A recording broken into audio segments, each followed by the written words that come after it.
while. I love his family to death. The Fertittas, they own the UFC. Mm-hmm. These people have done nothing but treated me well. And they always, like, if they say they're going to do something, then they do it. You know what I mean? Now, go ahead, Brett. I was just going to say, even if it's not in writing and it's a handshake between you and Dana, you know that that's solid. Is that correct? Uh-huh. I mean, we've had business dealings that are handshake agreements, and to date, he's lived up to his word on everything that we've ever agreed upon. Now, Rich, obviously a big win, over Vanderlei Silva. What is next for you? I mean, is there somebody in particular out there that you really want to fight, either for the first time or again, or what do you think you deserve, and what do they think you deserve? I don't know. Actually, I was talking to Dana on the phone yesterday, and he said something about me flying out to Vegas. I have one fight left on my contract with the UFC. Right. And when I have one fight left on my contract, that it's usually time to renegotiate at that point. So I will, they actually talked about flying me out to Vegas. And I think just because I haven't really had any time with Dana personally or the Fertittas, I mean, usually we don't do that kind of stuff face-to-face. But either way, I'm going to enter into those negotiation style talks and all that kind of stuff. Now, when you go into negotiations and when you sign this next deal, which hopefully you get, I'm sure you'll get a lucrative deal on, what kind of contract would you like? You want a 5-fight, a 7-fight? How does it go?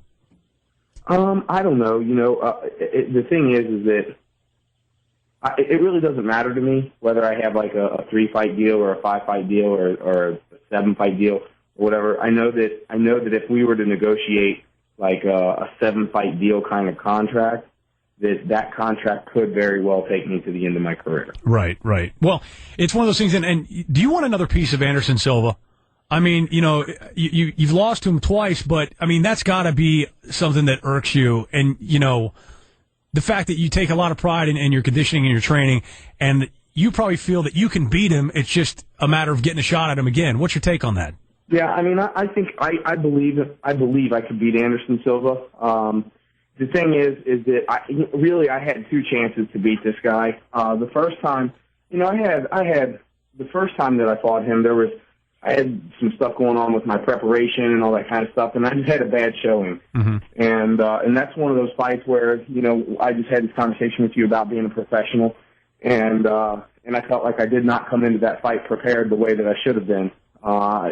Mental errors, overlooking things and stuff like that, and I kicked myself for that. But, I had a second chance in Cincinnati, Ohio, to beat him, my hometown, the fairy tale come true type story.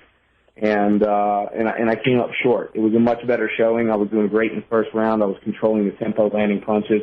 Unfortunately, he caught me at the end of the round, and I lost legitimately. And so, if something like that were to come back around, that's great. If not, oh well. But, the thing is that Anderson helped me train for this fight. I went out to Black House in L.A. for almost 2 weeks of my camp. Right. To have him help me prepare for Vanderlei. And, I mean, not that he showed me the secret to beating him or anything like that, but the fact that he and Vanderlei were friends and he went out on the limb for me to help me is, it would be almost difficult for me to fight him now, to turn around, and I feel like that was almost like a stab in the back. Now, here's a question. Is Anderson Silva, I mean, obviously he's one of the best fighters out there. I mean, he's the middleweight champion right now.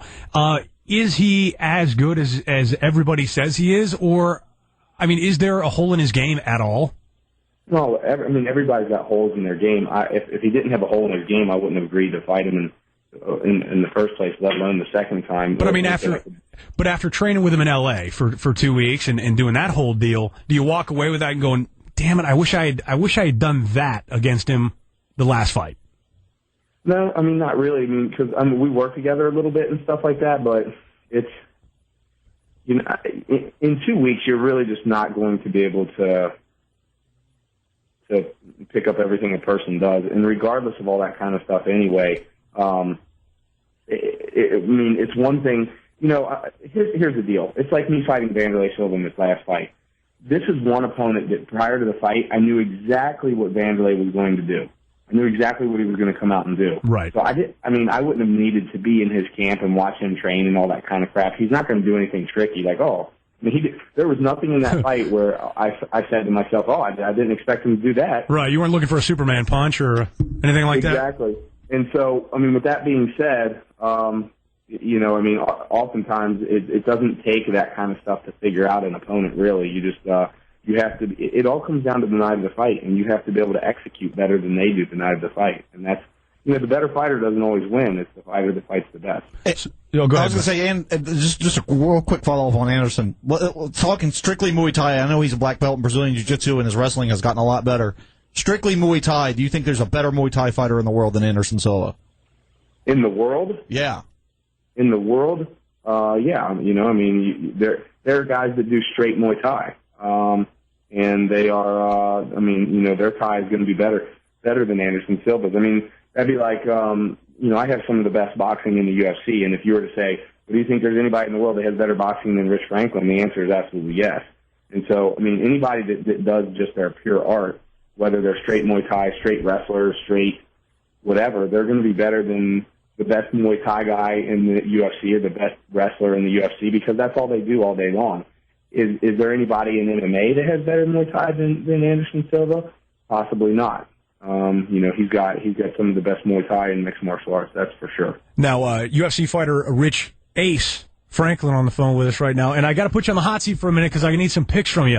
You know, heavyweight Brock Lesnar and Frank Mir fighting UFC 100 on July 11th. They're going to unify that title. Sold out in minutes. Give me a pick.